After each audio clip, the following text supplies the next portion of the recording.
When I was young, I hated myself. I wasn't comfortable in my own skin. I was living in like a constant state of irritability, restlessness. I was discontent. Once I got started drinking and using the hard drugs when I was 19 years old, it quieted my mind.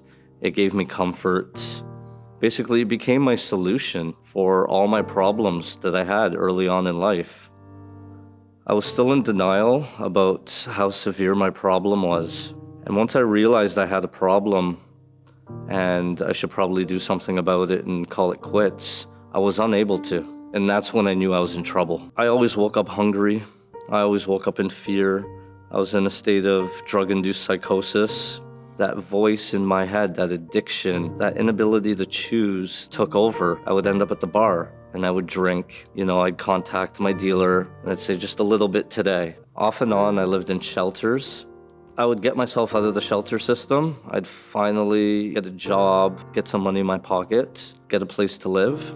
And then within a month or two, I'd mess that all up and I'd be homeless.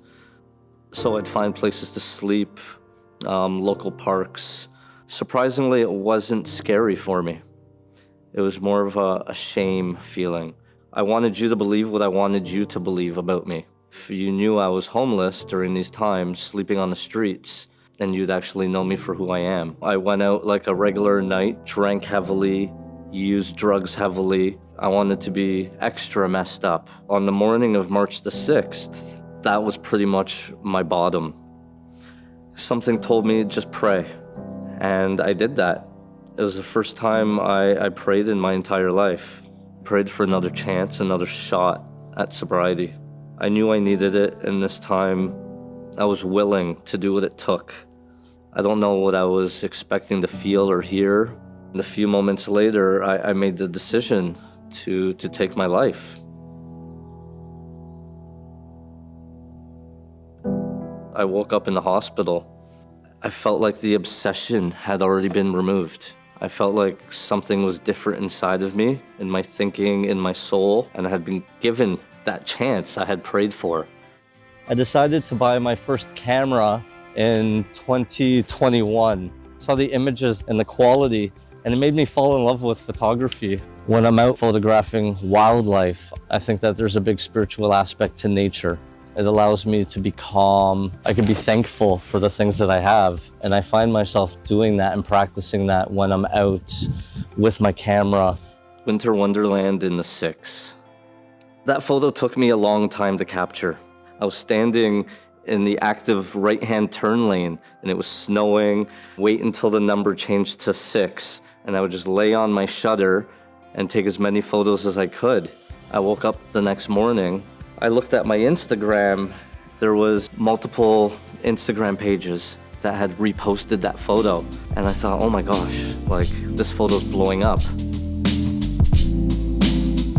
He's been coming for a long time. He's basically part of the family. That shot doesn't even exist no more. Yeah, there's a building right there. If you look closely, they're building the building right now. And the building they built blocked the whole view. Look at the scene tower, look at the tower just busting through it. That's home. With all the madness around it. So that time of year and that time of day, I kind of knew where the sun was gonna be. And I think I waited around that courtyard for about 2 hours. I feel with my experience in life, with my addiction, I can really help people. If I was gonna leave a message to the viewers, it's not your fault.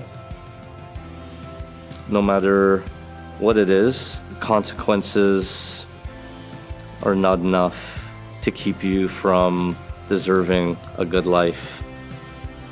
Everybody's worth it. You're worth it.